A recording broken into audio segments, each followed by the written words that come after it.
Well, good afternoon, everyone. We've got a great program today. If you all recall, the last program we had Call for Action representative here. And during her talk with us, she referred to the Better Business Bureau as being a great resource for scams. And look, we are excited today because guess what? We have the Better Business Bureau representative Tiffany Schultz here with us today. And the fact is that she's here today to talk to us, specifically to us older adults, about scams that are targeted towards older adults. And that's really important because there's so many scams out there, but I don't know about you guys, but I want to know the ones that's targeted towards me. How do I get around it? How do I protect myself from that? She's got a lot to share with us, so I'm going to hurry up and move out of the way, give this podium to Tiffany, and she can talk to us about scams on older adults. Please welcome Tiffany Schultz. You took the wrong phone. This one's yours. That's yours. Good afternoon. My name's Tiffany Schultz. I'm the Regional Director with the Better Business Bureau serving Wisconsin. Many of you may know us at the BBB. Maybe you filed a complaint with us. Maybe you've checked out a business with us. But we also do a lot of scam education too. So I'm going to share a little bit more about what we do and the scams that are taking place in the marketplace that are affecting older adults like you. So I want to share a little bit about what we do at the BBB. We have been an organization since 1912. We started in the state of Minnesota.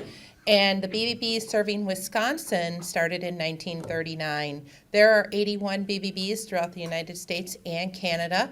Some BBBs service an entire state, like the BBB serving Wisconsin. Other BBBs service multiple states, like the BBB serving Minnesota and North Dakota. Other BBBs service just a portion of a state. For example, Illinois has multiple BBBs in it.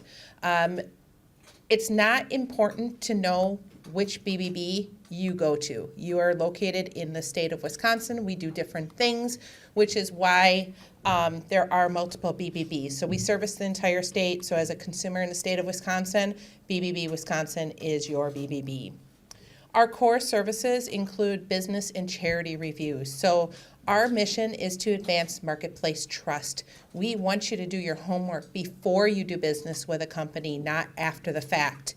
You can do that on bbb.org, and you can check out a company. You can either check it out by category.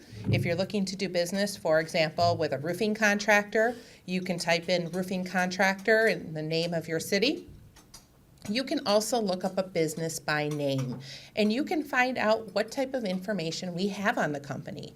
If there's no information on the company, proceed with caution, as no news is not necessarily good news. But if you do find information on the company, and you should find the information that you're looking for, you're going to be able to find out a variety of different things, even before you pick up the phone or write an email to that company looking to do business with them. You're going to want to read and review complaints and customer reviews. You're going to want to look at the BBB rating that was given to that company. Ratings are A+ through F. There are plenty of F-rated companies out there, and they are rated the way they are for a reason. You're going to be able to find out why a company is rated the way that they are. You're also going to find out important information about that company, like who owns the company, how long they've been in business, how long they've been BBB accredited, and if they have been BBB accredited. BBB accredited businesses mean that those businesses have gone through our vetting process and that they have been given the seal of approval by the BBB because they go ahead and they have pledged our 8 standards of trust. So you can trust those businesses that are BBB accredited. 80% of consumers, when having a choice between an accredited and a non-accredited business, would pick that accredited business over the non-accredited business because the BBB has done our homework on that company. If you're looking to check out a charity, we have our charity handle, and that's give.org. The charities on there they meet our 20 standards for charity accountability. So bbb.org for for-profit businesses, give.org for nonprofit organizations. We also have our dispute resolution services. You can file a complaint with us at the BBB if you have tried to reach out to a company, you're not getting any resolution to a problem that you're having. You can go online and you can file a complaint with that company. That complaint is then sent to us at the BBB, and we will work on your behalf to try to resolve that complaint for you. It's a completely free service for you as the consumer. And a lot of times, all it takes is for the BBB to get involved in that complaint and get it resolved for you, the consumer. We have an advertising review team who reviews advertisements and websites in the market. If they find something that's misleading, we'll bring it to the business owner's attention, and we'll work with them to try to resolve the issue. We also have a full-time investigator on our staff. We investigate bad businesses, we work with the media, and we send out press releases, we match them with victims to get stories into your hands. We want to let you guys know of the scams that are taking place in the marketplace. And through the media is a great way for us to tell our story. We also work with local, state, and federal law enforcement agencies.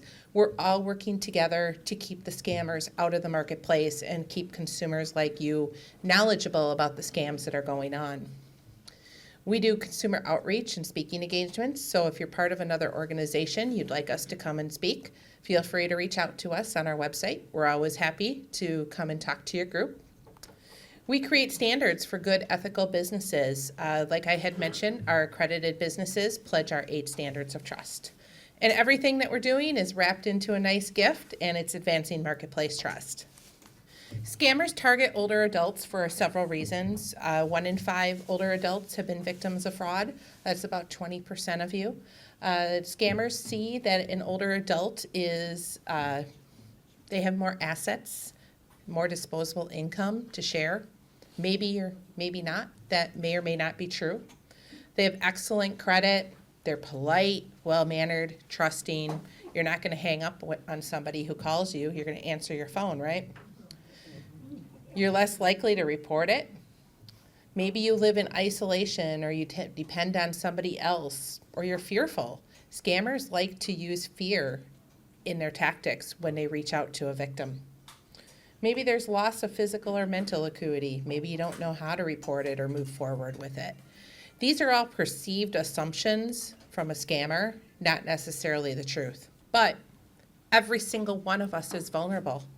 You just don't have to be an older adult to be targeted. You don't have to be an older adult to lose money. I can be a victim. My kids can be a victim. An older adult can be a victim. My mom and dad could be victims. Look at these numbers. The 18 to 24-year-old age group loses more than somebody who is 65 plus. Pretty scary, right? Our younger adults are the ones who have become adults during COVID. They're used to doing everything online. We'll talk about scams a little bit later that affect the younger age group as well as the older age group. But every single one of us is vulnerable. And $109 median loss, which means that older adults, half of you lose less than that in a scam attempt. Half of you lose more than that in a scam attempt. And these are the common scams that are targeting older adults. We can talk about scams all day, and I'm sure that there's some scams that you guys have come across that I'm not going to talk about today. Like I said, there's so many that I can't put all of them in a presentation. So just because I didn't talk about it doesn't mean that it's not happening. The first one is door-to-door sellers. And right now we're in the middle of winter. Scammers and legitimate businesses probably aren't doing a lot of door-to-door knocking these days, but spring is right around the corner. And for those of you who live alone, you may have somebody come on your doorstep, maybe selling asphalt paving services, maybe coming around after a big windstorm or a hailstorm and wanting to replace your roof. Scammers love door-to-door sales because all they do is knock, and they tell you that they're doing business with your neighbor next door, and for the low price of $500, we can repave your driveway tomorrow. But you have to pay up front in cash. There's no contract. I can tell you that if you pay up front in cash, that scammer is not returning. If they do return, they're coming back with substandard materials. It doesn't stop with asphalt paving scams. It could be a roofing scammer who's out in the neighborhood knocking on doors after a big storm, maybe wants to go up on your roof and give you a free roofing inspection. That's a scary thought because they're not giving you a free roofing inspection. Maybe they're going up there to create damage on your roof. Maybe you don't need a new roof, but they tell you that you need a new roof and you have hail damage. So now you open an insurance claim. The insurance companies are getting smart and they're not covering all types of hail damage claims anymore. Lots of deductibles in the insurance world. The insurance companies have lost a lot of money lately, not always due to scammers, but we've had a lot of large natural disasters across the United States lately. So now your claim gets turned down because you really don't have hail damage on your roof. Maybe you've had another claim. You have 2 claims now on your insurance. Your insurance is going to drop you. Maybe you've put a deposit down with this roofing contractor who came to your door that's super nice and wants your business. Whenever somebody comes to your door, you want to do your homework on the company. There are legitimate companies who go door to door and they solicit your business. It's not a practice that we recommend, but there are businesses that do it. Those types of door-to-door sellers should always have a permit on file with the village, the city, the town, whatever you live in. You should ask them, do you have a permit? Can I see it? If they can't produce it, they may not be legitimate. They use common tactics. Maybe they have leftover materials. They try to gain your trust. The price is good for today only. They want to create urgency there. Payment is always needed up front. You should never pay a contractor up front. A good rule of thumb is to pay in thirds, a third down, a third in the middle of the job, and a third when the project is finally satisfied. Maybe they're knocking doors and selling magazines to win a scholarship or an award. Red flags should go up. You always want to check for licenses if you are interested in doing business with a contractor who came to your door. Those BBB accredited businesses, they are checked for licensing to make sure that they are current and that they have the proper license. So if they are an accredited business, they're probably not coming door to door, but there are a few of those. So just really do your homework with somebody who's at your door. A professional contractor will always give you time to review a project. They're not going to ask for money up front when they first met you. Funeral scams, kind of switching gears here. We think about when somebody passes away and how much information about that individual is in the obituary.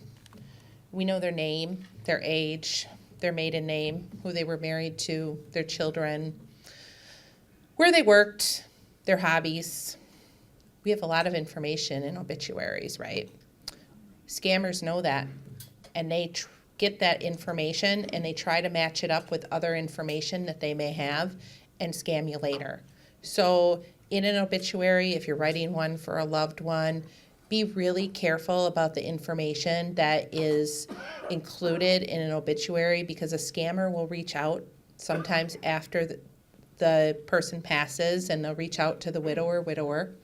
And they already have the phone number and they may say that they're calling on behalf of the funeral home or they're calling on behalf of Social Security and they just need to verify the deceased Social Security number. Or maybe they have another request. They're preying on your emotions that you're going to give it to them because they're making your life easy. Just be careful about what you put in an obituary and the follow-up. If somebody reaches out to you wanting to verify Social Security, address, anything like that, be very apprehensive before you provide that information. Tech support scams, these are popular amongst older adults. Tech support scams can take many different forms. Some of them start with a pop-up on your computer and it looks like a virus has hit your computer. Other times, a scammer will reach out by phone and tell you that something is wrong with your computer and you need to resolve it now. And they can do two different things. They can either log in as you, so you give them remote access. Once you give somebody remote access to your computer, they can essentially become you. They can download malware and spyware to your device, capture passwords and login information. We think about what we do on our computers. We bank on our computers, we chat social media on our computers, we write emails, we pay bills. We do a lot of things on our computers. There's a lot of personal information on them. Their goal is to get your personal information. Maybe they're trying to diagnose a non-existent problem. And again, they ask for your credit card. That is a financial attempt. They want to get your credit card information so that they can scam you. So a pop-up box pops up on your computer that something is wrong. The best thing to do is to click off of it, turn your computer down so that you shut down, bring it back up again, restart it. If you're not sure where to go with this, don't take an unsolicited phone call that something is wrong with your computer. Have somebody that you can call. Maybe it's a family friend or a child or a grandchild who can help you and really diagnose if your computer does have a problem. This doesn't stop at computers. It could be a desktop, laptop, tablet, phone. It's even important to lock down your routers, your internet routers, any type of a smart device that you have in your home, garage doors, Alexa, the list goes on. There's a lot of different smart devices that use the internet, and all of them can be hacked. This is what a pop-up looks like. This popped up on my own computer. It looks like it's coming from a legitimate source. In this case, it looks like it's coming from Microsoft. It has a phone number that you can call, bright red. What they want you to do is call the number on the screen because there's a problem with your device. Enter the number that they give you into that submit box, and then once you do that, the scammer is then connected to your computer. So you can see the X in the upper right-hand corner. That is simply an ad that the scammer had bought to gain your attention. That is not a real problem on your screen. So they show up in different forms. Sometimes it's down at the bottom of the screen. Sometimes it takes up your entire screen. All different types. Just be careful out there. Travel scams are another one that we see hit the older population. We see a $700 average loss about this. A lot of times it stems from travel and vacation clubs, timeshares. Maybe you purchased a timeshare back in the 80s when they were really popular. You haven't had any use for it, and somebody reaches out to you unsolicited saying that they can help sell your timeshare for you. Scammers purchase lists of timeshare owners, and they try to gain your attention and sell that timeshare for you. They're really not selling that timeshare for you. What they're doing is trying to capture your financial information. So they may say to start, it's $500 down. You send that $500 to the scammer, and then you think that they're doing something. They loop back around with you in a month or two and say, oh, we forgot to capture this fee. So what do? You pay that next fee, whatever they want, $200, $300. And the questions just go on until you realize that you still have your timeshare and this person has done nothing for you. So if you are a timeshare owner, you're interested in selling that, work with a licensed local real estate agent or go back to the timeshare company to try to sell that timeshare. There's also other types of travel scams. Third-party booking sites are a really big one where scams stem from. We know about the big ones, Orbitz, Expedia, Cheap Caribbean. Those all seem to be legitimate sites, but I always recommend that if you're booking travel to book it directly through the airline, the car rental place, the hotel, the cruise. If something goes wrong, you're going to have more leverage. Always pay with a credit card, not a debit card.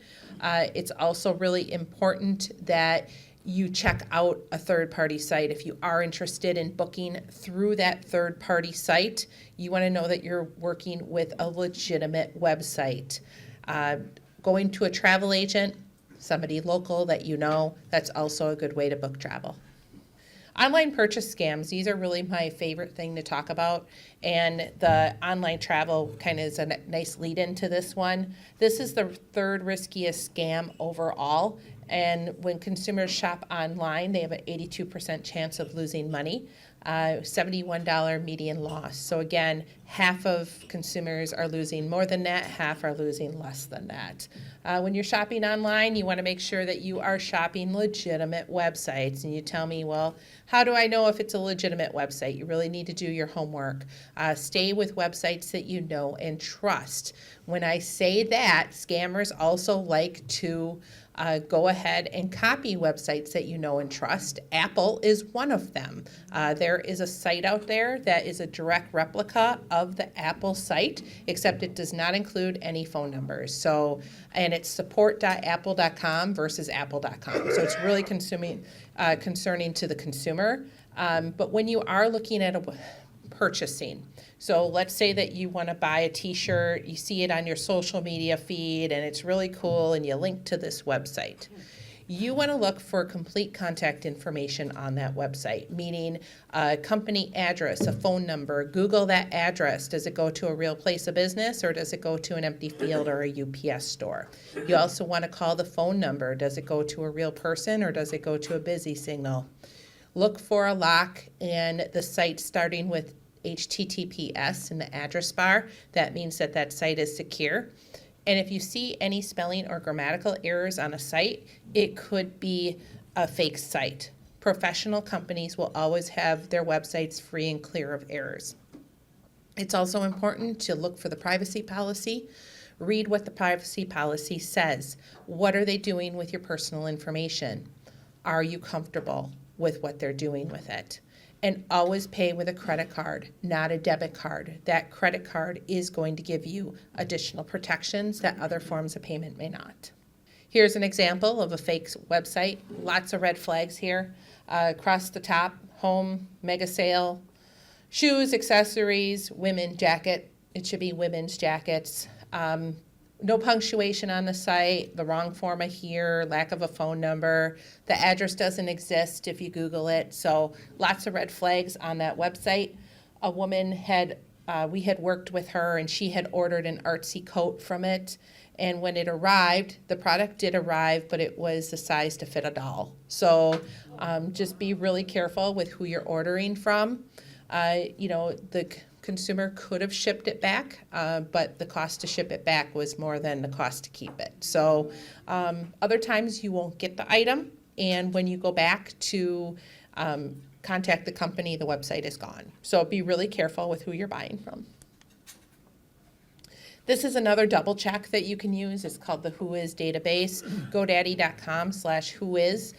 It's a lot of gibberish that's in this this search result, but there's some information that's really important and can tell you if a site is fake or not.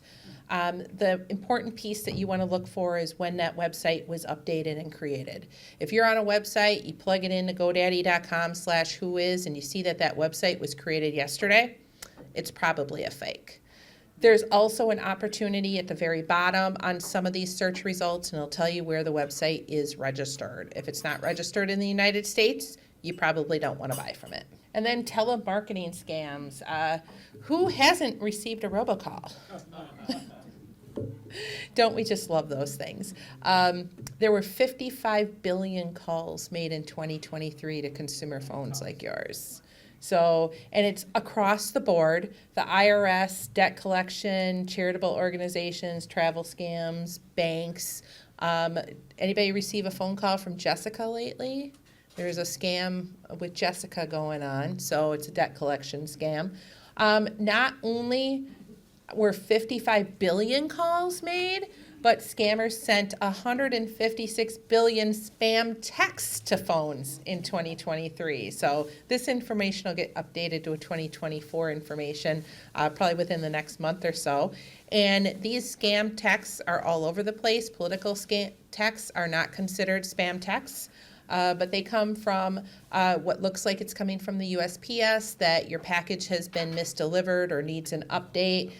Maybe it's a bank scam that you've gotten, travel, COVID-19, Apple. The Apple one is alive and well out there. It tells you that there was $143.95 charged to your Apple account, and it directs you to the fake Apple site.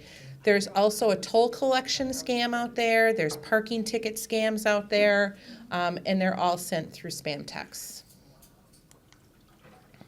So what can you do? People ask me this all the time. What can I do to get rid of those spam calls and those spam texts? Well, I can tell you that they're not going away. You're not going to be able to eliminate them 100%. But I do have some tips on how you can help lessen the amount that you're getting. So if you are not on the do not call list, the Wisconsin do not call list, you can put yourself on it. It's donotcall.gov. If you try putting yourself on that list and you're already on it, it's going to tell you that you're already on it. So it's a good double check. It will not eliminate all the calls, but it will cut down on it. Don't answer numbers that you don't know who's calling. And if you do answer, don't engage with them. The minute you start engaging with them, the minute they know that they have reached a real working phone number, and they are going to continue to call you. If you do answer, hang up immediately. There is a service that you can go ahead and subscribe to. There is a small fee for cell phones, but landlines are completely free. It's called nomorobo.com. That's nomorobo.com. And it is approved by the FTC. It was done in a project. And what it does is it filters all of those scam calls that come in, and it puts them into a little folder for you so that they never ring through to your phone. I think it's $2.99 or $3.99 for a cell phone every month. You can whitelist the calls that you want to come through, but I really caution you on doing this, because if you put together a list of a dozen numbers that you want to come through and you're waiting for a phone call maybe from your doctor's office, and you think that you have your doctor's office line, but they're calling out on another line, you're going to miss that phone call. So be really careful if you choose to whitelist the calls. Don't press 1 to remove yourself from a list. You are not removing yourself. You have instead graduated yourself to yet another list to receive more phone calls, because they know they have reached a working phone number. And never trust your caller ID. Anybody can spoof a number. It can look like it's coming from your mom. It looks like it's coming from the IRS, the police department, the FBI. So just because your caller ID says it's coming from an organization like that isn't necessarily truthful. I'm going to skip some of this stuff so that we have a little bit of time for questions here. The grandparent scam. Anybody have grandkids in the room? So this scam is really popular amongst older adults with grandkids, and scammers really track their victims before they even reach out. They know if you're a grandparent or not, and they will call you and they'll tell you that your grandchild was either hurt in an accident and has been traveling, or don't tell mom, or I'm in jail and I need some money. Grandma, can you help? And they ask you for a wire transfer, or even to go buy gift cards at your nearest Walgreens. They know exactly where that nearest Walgreens is, and they're going to ask you to go and purchase some Apple gift cards or Amazon gift cards, scratch off the back of the card, and send it to them. Meanwhile, they're going to keep you on the phone the entire time while you're doing this. So if you receive a phone call like this, you're usually going to know if your grandchild is traveling. They may say, "Hi, Grandma, it's your favorite grandchild." And you say, "Mikey?"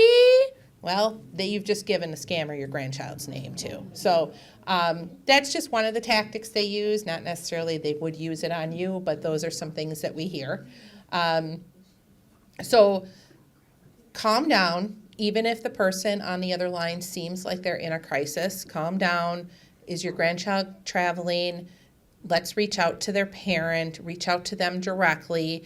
Don't follow the instructions. Think about it. Somebody has just asked you to buy Apple gift cards from a government organization. Government organizations do not take Apple gift cards as payments, especially a local jail. So that's a red flag right there.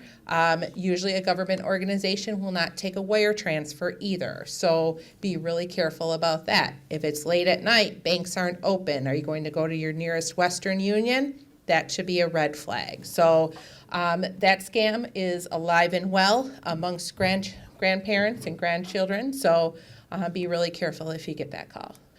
And the imposter scams. Scammers pretend to be somebody that they're not. They like to reach out and say that they're from Amazon, the Social Security Organization, the IRS, Apple, FBI, Medicare, the list goes on. And it can be through email, phone calls, texts, pop-up messages. They spoof the phone numbers like I had mentioned. Maybe it even comes in on a pop-up on your phone or your laptop. And they ask you to wire money, purchase prepaid debit gift cards, give credit card information or account numbers. So if somebody is reaching out to you unsolicited, that should be a red flag. If you owe the IRS money, you're going to know that you owe the IRS money. If a warrant is out for your arrest, the FBI officer isn't calling you. They are going to show up at your doorstep. Imposter scams. USPS was actually the #1 impostered organization last year. New data is going to roll out in just a few weeks here, so we're going to see this update. So for years it was the IRS. USPS took the top spot with all those text message scams, rerouting delivery, followed by Amazon and Publishers Clearinghouse. So if you get one of those text messages from the USPS, don't click on it. And utility scams. So we are in the cold days of winter. The dog days of summer are coming up. And the utility company, scammers like to imposter them. And they tell you that if you don't pay your $300 outstanding bill, they're going to turn off your utilities. Well, you can't live without heat, right? They're just working your emotions, trying to get money from you that way. If somebody reaches out to you, tells you that you have a past due bill with the utility company. The utility companies here in Madison are very aware of this scam. They will appreciate your phone call if you reach out to double check if you do owe any money. Don't pay anybody who calls on the phone before you pay or before you reach out to your utility company. Nobody is going to shut off your utilities without you knowing about it. You will usually get multiple opportunities to pay a bill before they shut off your utilities, and they cannot turn off your utilities from November 1st to April 1st. Romance scams, these typically start with contact through a dating site or maybe social media, maybe even a text message where the scammer reaches out and wants to start a relationship with you. Maybe you're widowed, widower, you're newly dating, and you want to find somebody that, you can be social with and have a relationship.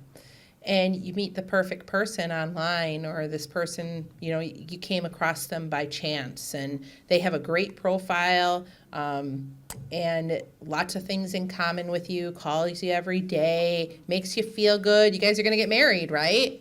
Well, this scammer is behind a computer screen, probably talking to 6 different individuals. And what usually happens is they start with an ask, and they may ask you, I'm short $100 for groceries this week. You think you can help me out? So what do? You love this person, right? You're going to marry them even though you've never met in person, and you're going to send them $100. Well, that worked. Well, now we need car repairs. So a little bit time passes. The scammer was successful with the 100. They're going to ask you for 800 now. You love this person. You talk to them every day. They're going to come and see you. Well, you've just given them money for car repairs. You still haven't met. A little bit more time goes by, and they want to, come see you and come meet you, but they don't have any money for a plane ticket. So what do? You give them your credit card to book a plane ticket to come see you, right? Well, that person doesn't exist. They're not coming to see you. So if you're in a new relationship, you have not met the individual, and you're talking to them online, and they start asking for money, it could be a scam. I do want to stop here for some questions. If anybody has some questions, I know some of you have to leave at 1 o'clock, so are there any questions in the room? Right here. Yep, she had her hand up. I'll be right with you. Did you have a question? Yeah, when you talked about the 1-800, you can tell them to block your, those scam calls. Do you just do that one time, or do you have to do it every year?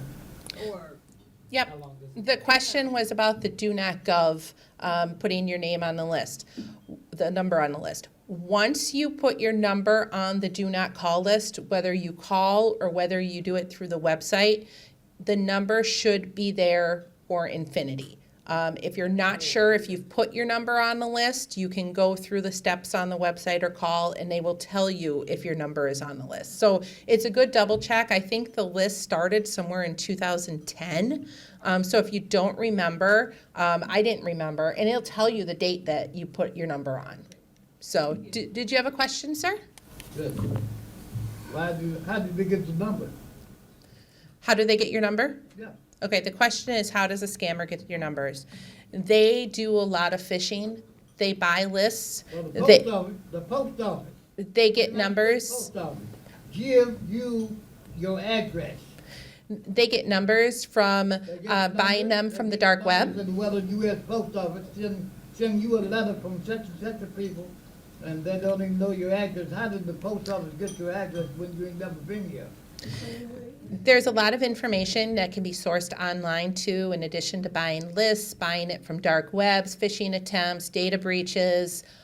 There's a lot of ways that scammers retrieve the information that they are looking for. And they may have most of the puzzle, and all they need is another piece of the puzzle, and maybe they try to scam you some way to get it. So very many different sources. I can go online, probably type in your name, and get your phone number very easily. There's a question back here. Yeah, that website, Nomorobo. Nomorobo.com. Or Mo. So nomorobo.com, that is the site that you can subscribe to that'll they'll direct calls into a folder, spam calls, Okay. so that they never ring through. If you're looking at putting your number on the do not call list, that one is do not call.gov. Nomorobo is NOMOROBO.com. Nomorobo.com. Question back here? Do you have something, a printout or something that lists that information with websites? I do not have that. I can go back to the page if you guys wanted to take a screenshot of it on your phone.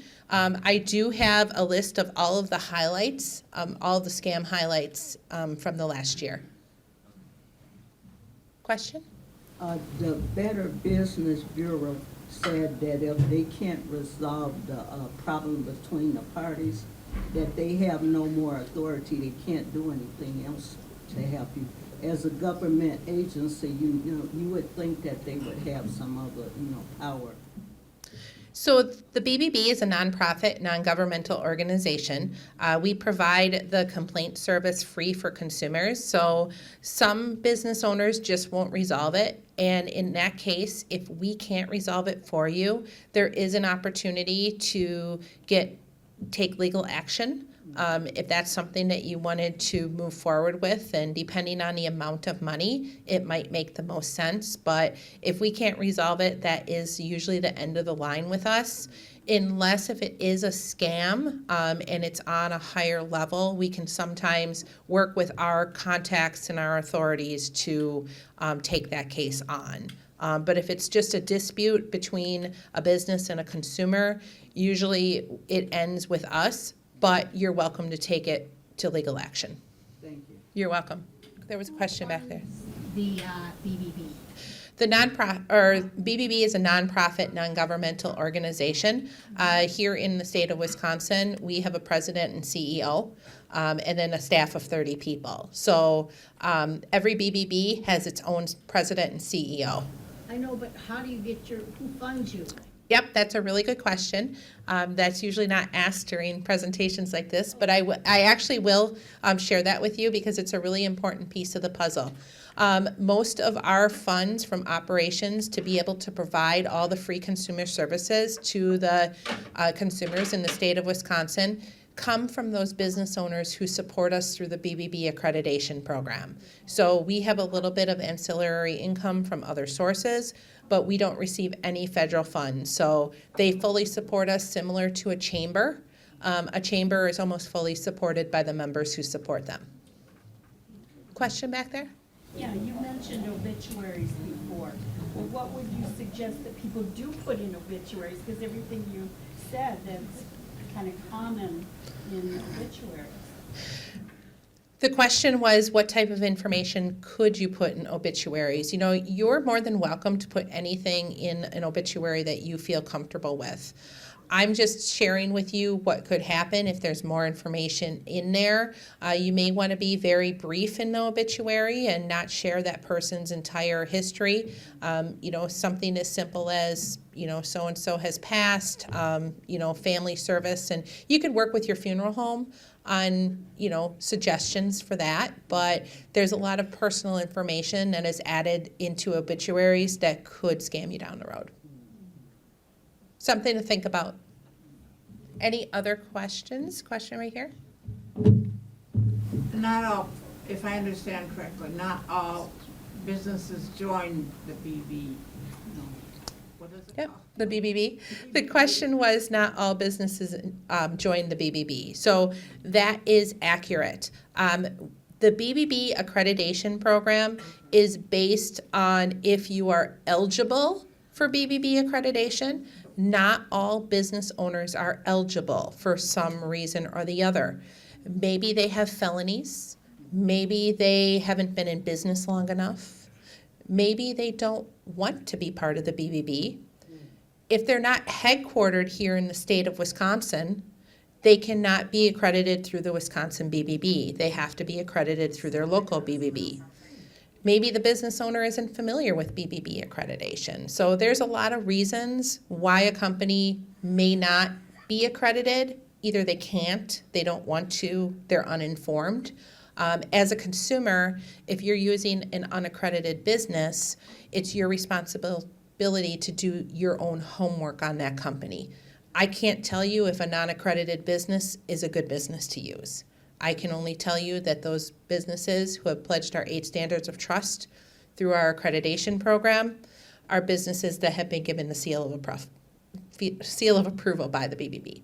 I have another question. Sure. Do you take complaints from a consumer if the company is not a member of your organization?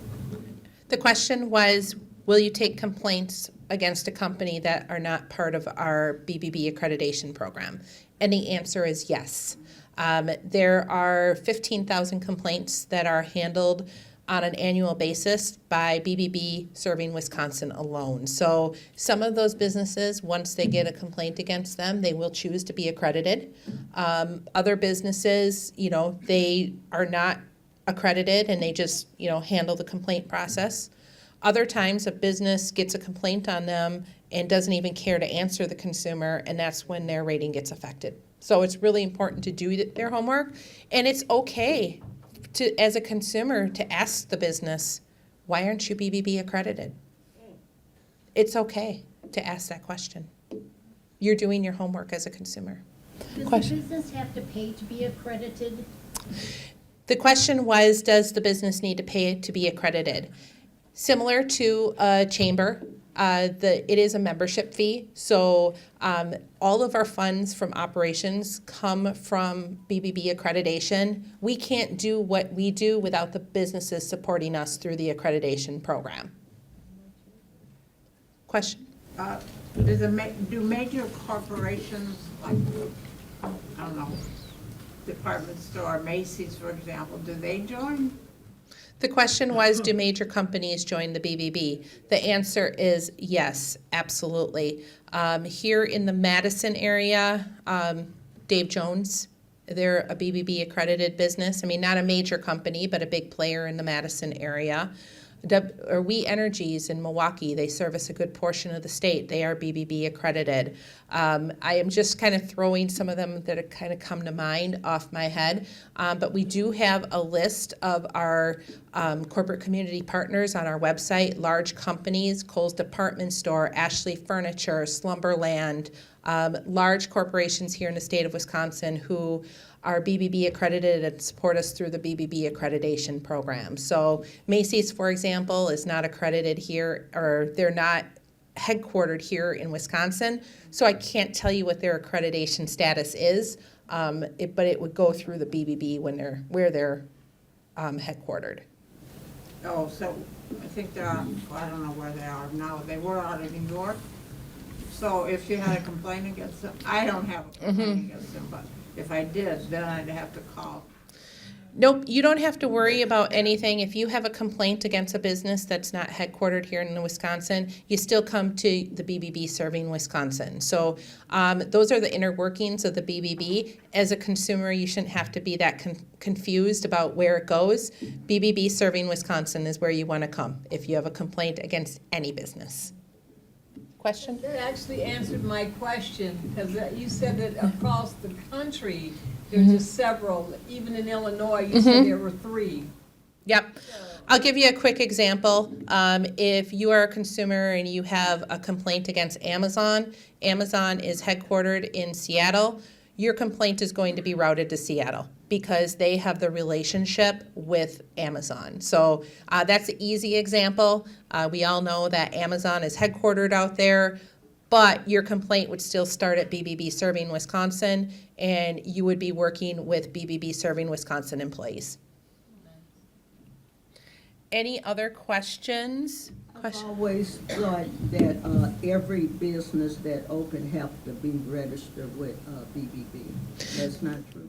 The question was, does every business that opens have to be registered with BBB? The state of Wisconsin does not make it easy to know who is operating a business here in the state of Wisconsin. So if we do not know about the business or the business doesn't come to us to register themselves, we don't have the information in order to list. So if you are a consumer and you're looking for a business and you can't find them, proceed carefully. Either we don't have any information on the business to export to the consumer, maybe we don't have enough information to export to the consumer, or maybe that business is a scam. We don't know. But there are no real records that are kept on having to register your business with the state. That's a federal problem. That's not a local BBB problem. Did you have a question? I keep getting texts saying your credit is in debt for such and such and call this number. Usually, well, basically, I just delete. I figure if I owe somebody, they better send me it through the mail and forget about it. The question was that she keeps getting text messages that says she owes some money. That's They an give you a number. I mean, they just give you a 5-digit number, you know? That's an unsolicited attempt to get your credit card information. So if you owe somebody money, you know you're going to, you probably know that you owe somebody money. Don't respond to an unsolicited text message that comes randomly. That's a red flag for a scam. My husband just passed away, and I've been getting a lot of. So what they probably did is they read the obituary and they know that you are the wife of the deceased, and they've looked up your phone number, and now they're going to scam you with debt collection. So I would reach out to maybe somebody at your bank who may be able to help you with something like that. You know, if he does owe any debt, that you can pay the legitimate debt. But if he doesn't, you know, and you know there's no outstanding debt, just go and delete those text messages. Well, I figure if he owes that, I should have known. You should have known about it, yes. So those are probably 99.9% scam attempts. Question back here? Yeah, Not a if it's a question. federal, if it's a federal offense, you Not a touch, question as much as, I get them all the time. But the thing that I learned quick was, when it gives you the phone number, look at the first two numbers in front of the country code. Because there's nobody I don't know anybody might interrupt. So if they're calling me with that. A good rule of thumb too is you can Google that phone number. You can go ahead and Google it and see if it comes up at a legitimate business.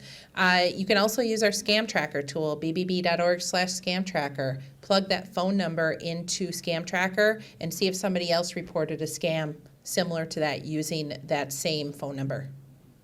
Question back there? Yes, I was interested in knowing if BBB covers realtors. The question was, does BBB cover realtors? Yes, realtors can be BBB accredited with us.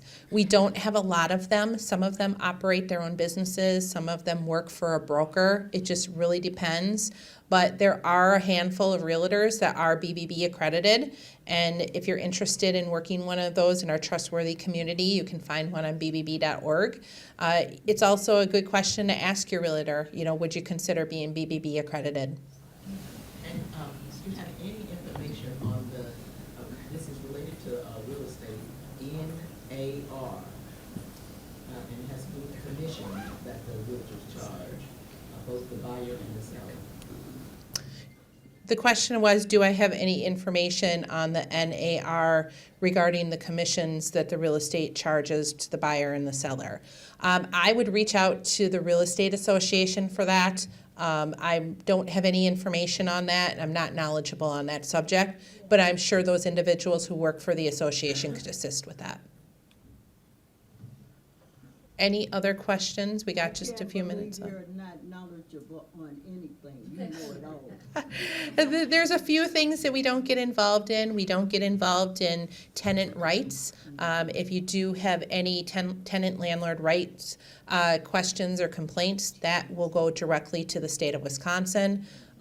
So I'm not knowledgeable on that topic. I'm really sorry, but our friends at DACCAP can help you out with that. So I'm going to stop here to respect everybody's time. If you have any questions, you can feel free to reach out to us directly. You've been a great group today, and I appreciate being invited. I do have some BBB goodies, so feel free to take something before you leave. Thank you.